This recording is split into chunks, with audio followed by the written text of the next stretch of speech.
السلام علیکم دوستو، امید کرتا ہوں آپ سب خیر و عافیت سے ہوں گے۔ شروع کرتے ہیں دوستو آج کا ایمان افروز واقعہ۔ رسول اکرم صلی اللہ علیہ وآلہ وسلم کے صحابہ کرام میں سے حضرت خالد بن ولید رضی اللہ تعالیٰ عنہ وہ ہستی ہیں جنہیں جنگ موطا کے موقع پر خود رسول پاک صلی اللہ علیہ وآلہ وسلم نے سیف اللہ یعنی اللہ کی تلوار کا لقب عنایت فرمایا تھا۔ دوستو، حضرت خالد بن ولید دنیا کی تاریخ کے ایک ایسے سپہ سالار گزرے ہیں کہ وہ جس بھی مارکے میں اترے تو کبھی بھی شکست کا منہ نہ دیکھا اور ہمیشہ فتح ہی ان کا مقدر رہی۔ وہ اپنی زندگی میں لڑے گئے تقریباً 150 مارکوں میں فتح یاب رہے۔ دوستو، ایک ایسا ہی واقعہ کہ جب آپ صلی اللہ علیہ وآلہ وسلم نے حضرت خالد بن ولید کو ایک جنگ پر بھیجا اور اس جنگ میں ان کا سامنا ایک چڑیل سے ہوا تو کیسے اسلام کی تاریخ میں ایک سنہرا باب رقم ہوا۔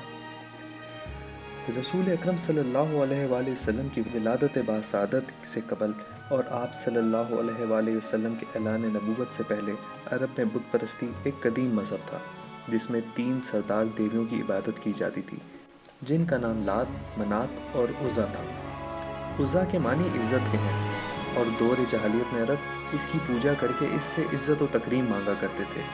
عزا کو نعوذ باللہ بطور اللہ کی بیٹی کے پوجا جاتا تھا اور وادی نخلا میں ایک بستی تھی جہاں عزا کا مندر واقع تھا۔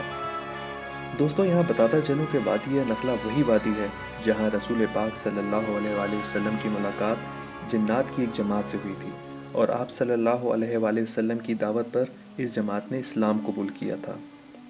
قریش اور دوسرے قبائل اسی وادی نخلا میں عزا کی بت کی زیارت کے لیے آیا کرتے تھے، اس پر نذرانے چڑھاتے تھے اور قربانی کے جانور ذبح کیا کرتے تھے۔ غرض یہ کہ تمام بتوں سے زیادہ عزا کی عزت و تکریم کی جاتی تھی۔ ویسے تو عزا کا بت دوسرے بتوں کے ساتھ خانہ کعبہ میں بھی موجود تھا اور وہاں پر بھی ان سب کی پوجا پاٹ کی جاتی تھی۔ روایتوں میں موجود ہے کہ عزا ایک شیطانی عورت تھی یا چڑیل تھی جس کا قیام وادی نخلا میں موجود 3 جھاؤ کے درختوں پر تھا اور یہی شیطانی قوت مندر میں موجود اس کے بت میں سے آوازیں نکالا کرتی تھی جسے عرب قبائل سن کر اس کی تعظیم بجا لاتے تھے۔ جب اللہ تعالیٰ نے رسول اکرم صلی اللہ علیہ وآلہ وسلم کو مبعوث کیا تو آپ صلی اللہ علیہ وآلہ وسلم نے بتوں کی پوجا کو معیوب قرار دیا، عربوں کو اس سے منع فرمایا اور قریش کو یہ بات سخت ناگوار گزری اور انہوں نے قدم قدم پر آپ صلی اللہ علیہ وآلہ وسلم کی مخالفت کی۔ دوستو، فتح مکہ کے بعد رسول اکرم صلی اللہ علیہ وآلہ وسلم نے خانہ کعبہ میں موجود تمام بتوں کو توڑ دیا، لیکن وادی نخلا میں موجود قریش کا یہ سب سے لائق تعظیم بت عزا اب تک وہاں موجود تھا اور پہلے کی طرح اس کی عبادت زور و شور سے جاری تھی۔ اور اس عزا کے بت کو توڑنے کے لیے آپ صلی اللہ علیہ وآلہ وسلم نے حضرت خالد بن ولید کو منتخب فرمایا، وہی خالد بن ولید جنہوں نے کیسر و کسرا کی بڑی بڑی سلطنتوں کو زیر کر کے مدینہ کی چھوٹی سی ریاست کو 3 براعظموں تک پھیلا کر عالمی طاقت میں تبدیل کر دیا تھا۔ لیکن دوستو، اس مرتبہ حضرت خالد بن ولید کا مقابلہ کسی عام جنگجو انسان سے نہیں بلکہ غیر مرئی مخلوق سے تھا جس کی حقیقت اللہ اور اس کے رسول ہی بہتر جانتے تھے۔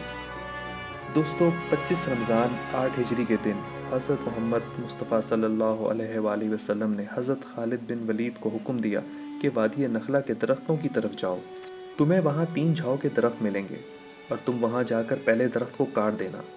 چنانچہ حضرت خالد بن ولید آپ صلی اللہ علیہ وآلہ وسلم کا حکم سنتے ہی 30 سواروں کے ساتھ وادی نخلا کی طرف روانہ ہوئے اور وہاں موجود پہلے جھاؤ کے درخت کو کاٹ ڈالا۔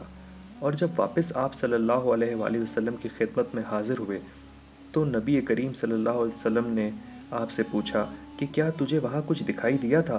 تو حضرت خالد بن ولید رضی اللہ تعالیٰ عنہ نے جواب دیا کہ نہیں، کچھ بھی نہیں۔ یہ سن کر رسول اکرم صلی اللہ علیہ وآلہ وسلم نے ان سے فرمایا کہ جاؤ اور جا کر دوسرے درخت کو بھی کاٹ ڈالو۔ یہ سن کر حضرت خالد بن ولید اپنے آقا کے حکم کے مطابق روانہ ہوئے اور دوسرا درخت بھی کاٹ کر آپ صلی اللہ علیہ وآلہ وسلم کی خدمت میں حاضر ہوئے۔ دوبارہ رسول اکرم صلی اللہ علیہ وآلہ وسلم نے وہی سوال دہرایا کہ کیا تو نے وہاں کچھ دیکھا؟ اور حضرت خالد بن ولید نے پھر سے نفی میں جواب دیا۔ اس پر ہمارے آقا نے حضرت خالد بن ولید کو حکم دیا کہ جاؤ اور جا کر اس تیسرے اور آخری درخت کو بھی کاٹ ڈالو۔ تیسری دفعہ آقا صلی اللہ علیہ وآلہ وسلم کا حکم ملنے پر جب حضرت خالد بن ولید وادی نخلا میں پہنچے اور اس آخری درخت کو کاٹنے کے لیے آئے تو آپ رضی اللہ تعالیٰ عنہ نے دیکھا کہ ایک شیطانی عورت برہنہ اپنے بال کھولے غصے سے آپ نے دانت پیستے ہوئے انہیں گھور رہی ہے اور اس کے پیچھے پیچھے عزا کے مندر کا محافظ دبیہ بھاگا آ رہا ہے۔ جب دبیہ نے حضرت خالد بن ولید کی ننگی تلوار دیکھی تو ان کے ارادے کو جان گیا۔ وہ چلا کر بولا کہ اے عزا، خالد پر زور سے حملہ کرو اور پیچھے نہ ہٹو، اوڑھنی اتار ڈالو، کیونکہ اگر آج تم نے خالد کو قتل نہ کیا تو ہمیشہ کے لیے ذلت کی مستحق ہو جاؤ گی۔ دبیہ کی اس للکار کا جواب دیتے ہوئے حضرت خالد بن ولید رضی اللہ تعالیٰ عنہ نے کہا، اے عزا، میں تیرا انکار کرتا ہوں، تجھے پاک نہیں مانتا، میں دیکھ رہا ہوں کہ اللہ نے تجھے ذلیل کر دیا ہے۔ یہ کہہ کر حضرت خالد بن ولید نے اس شیطانی عورت کے سر پر تلوار سے وار کیا، اور جب وار کرنے کے بعد دیکھا تو وہ شیطانی مخلوق کوئلہ بن چکی تھی۔ اس شیطانی عورت اور چڑیل کو مارنے کے بعد آپ رضی اللہ تعالیٰ عنہ نے اس تیسرے درخت کو بھی کاٹ ڈالا اور اس مندر کے محافظ دبیہ کو بھی قتل کر ڈالا۔ اس مہم کے بعد جب آپ رضی اللہ تعالیٰ عنہ واپس نبی کریم صلی اللہ علیہ وآلہ وسلم کی خدمت میں پیش ہوئے اور سارا ماجرا سنایا تو آپ صلی اللہ علیہ وآلہ وسلم نے فرمایا کہ یہ عزا تھی، اور اب آئندہ عربوں میں کوئی عزا نہ ہوگی اور نہ ہی اس کی عبادت ہوگی۔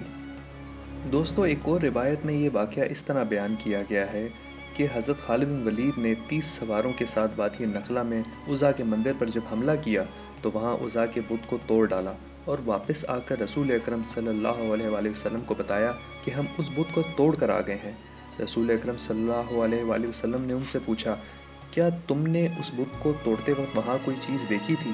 تو خالد بن ولید رضی اللہ تعالیٰ عنہ کا جواب نفی میں تھا۔ آپ صلی اللہ علیہ وآلہ وسلم نے حکم فرمایا کہ تم نے عزا کو نہیں توڑا، واپس جا کر اسے ختم کرو۔ حضرت خالد بن ولید واپس گئے تو وہ بہت غصے میں تھے۔ جب وہ ننگی تلوار لیے وہاں پر پہنچے تو ان کے سامنے ایک سیاہ بکھرے بالوں والی عورت آ گئی، اور اس عورت کے آتے ہی وادی نخلہ کے مندر کا محافظ دبیہ زور زور سے چلایا، لیکن خالد بن ولید نے اس عورت کے ساتھ ساتھ اسے بھی قتل کر ڈالا۔ اور جب واپس آ کر آپ صلی اللہ علیہ وآلہ وسلم کو یہ خبر دی تو آپ صلی اللہ علیہ وآلہ وسلم نے فرمایا کہ یہی عزا تھی، اور اب وہ ہمیشہ کے لیے مایوس ہو گئی ہے کہ تمہارے ملک میں کبھی اس کی پرستش نہیں ہوگی۔